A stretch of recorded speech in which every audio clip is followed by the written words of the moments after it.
Dito sa Sitio Ubog, Gusing Norte sa Naguilian, La Union.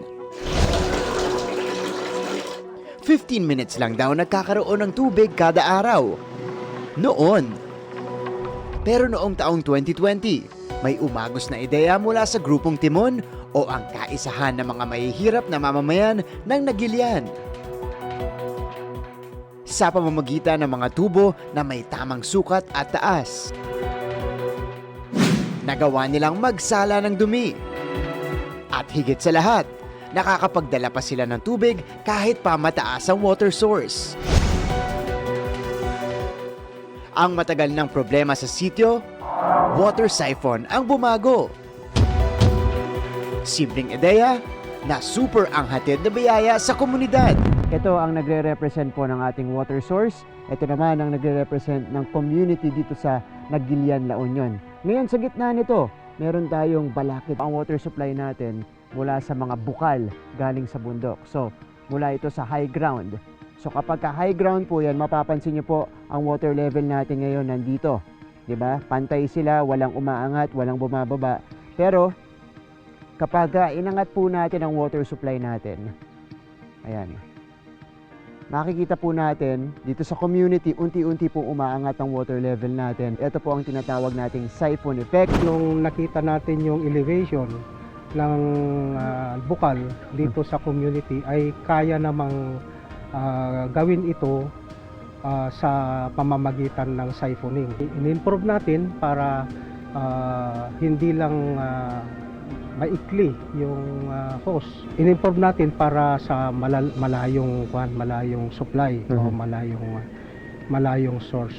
Sa tulong ng Pinovation Academy, na proyekto ng Center for Disaster Preparedness Foundation, napondohan ang water siphon noong 2021.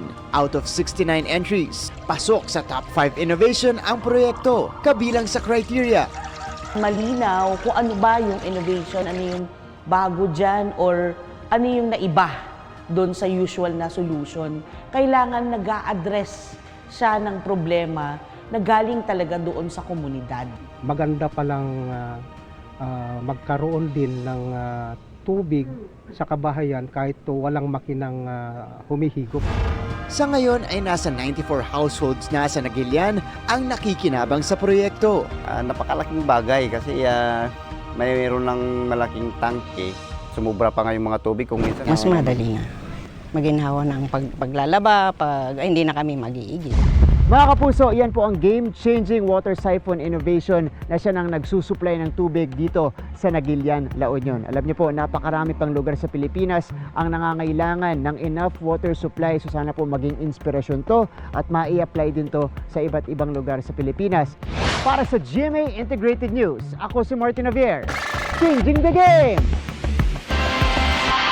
Hinahanap na ang mga kasama ng Canadian na inaresto at in-enquest kaugnay ng 9 bilyong pisong syabong nasabat sa Alitagtag, Batangas noong Abril.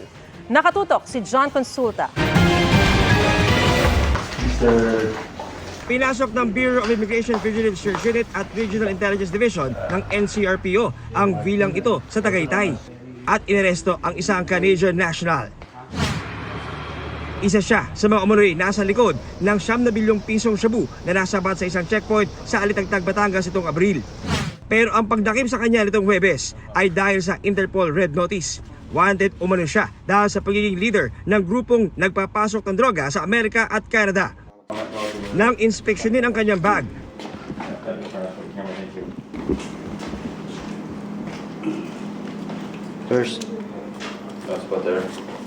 na-recover ang ilang plastic na naglalaman ng hinihinalang shabu, cocaine at ecstasy. Ito nga yung mga gamit na na-recover mula sa ating narasong suspect ng NCRPO dito sa Cavite. 7 cellphones at 1 tablet. Pero ang agaw pansin ay itong napakadaming mga piraso ng ID mula sa kanyang bag. Ang kapansin-pansin lang, maraming mga ID na iisang mukha pero gumagamit siya ng 7 magkakaibang pangalan. 2 araw matapos ma-inquest itong Biyernes para sa paglabag sa Dangerous Drugs Act, ay iniharap naman siya ng Interior Department at PNP sa media. Nagtulong-tulong na kami in order to investigate further. At profile lahat ng mga somehow connected dito, leading to the arrest. Yan yung susi. The susi is cooperation and commitment of each and everyone. Kanina, idinitali ng PNP ang paggamit ng yate ng grupo umano ng Canadian para magpasok ng tone-toneladang droga sa bansa.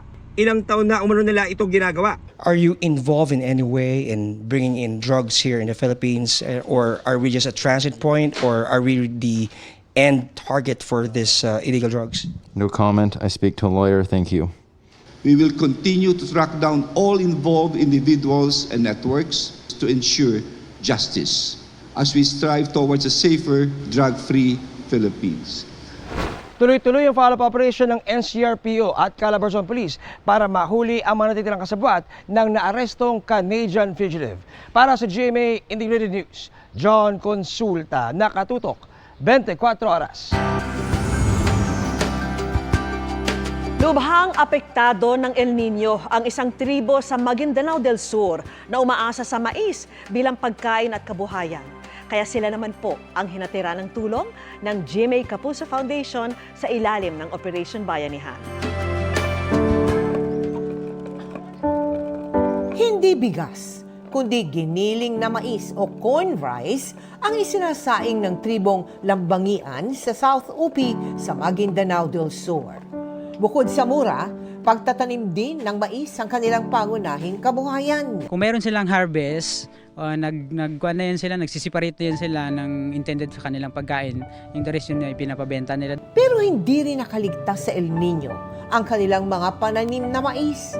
Nanunuyot at wala nang maani ang mga magsasaka roon. Problemado tuloy si Alfredo kung anong ihahain niya sa pamilya. Habang tinitingnan namin yung mga tanim namin na parang hindi na nabubuhay, parang ganun din kami, kay yun ang inaasahan namin na pagkain namin. Umaasa muna sila ngayon sa saging na saba upang maibsan ang kumakalam nilang sikmura. Diskarte namin, sa umaga, saging lang yung pagkain namin, tinitiis na lang namin. Kaya sa pagpapatuloy ng Operation Bayanihan ng GMA Kapuso Foundation sa mga liblib na sityo ng South Upi naman tayo naghatid ng mga relief goods sa 6,000 individual. Kabilang na ang tribong Langbangian at ang Muslim community. Kami po ay naglatag ng security para po ma-ensure natin na safe may transport yung mga personnel and supplies dito sa area.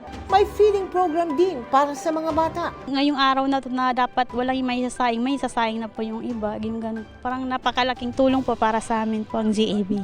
Mga kapuso, merong pang ibang mga lugar sa ating bansa ang nasa kahalintulad na sitwasyon. Baka po nais ninyong tumulong. Maaari kayo magdeposito sa aming mga bank account o magpadala sa Cebuano Luwalier. Pwede ring online via GCash, Shopee, Lazada at Metrobank credit card. Grateful and looking forward for more ang ilan sa biggest and brightest Sparkle Star and hosts na kasamang pumirma sa bigating Signed for Stardom 2024. Makichika kay Nelson Canlas. Binago raw ng Sparkle ang buhay ni Elle Villanueva mula sa Return to Paradise. Malayo-layo na rin ang narating ng kanyang karir sa pagbida sa makiling. From a shy girl, Elle blossomed into a sultry and fiery leading lady. They know how to boost my confidence. I'm in the right place. I'm in the right network. I'm with Sparkle.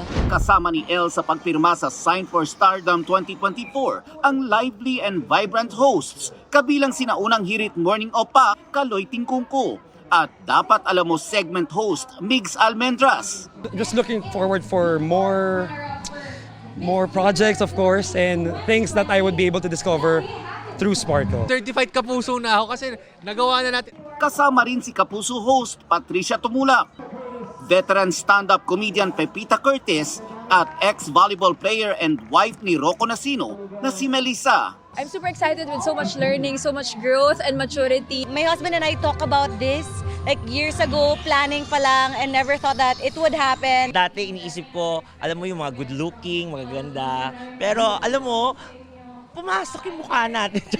Pumasok yung beauty natin. Hindi, alam ko naman beautiful din ako, pero may ibang leveling kasi yan.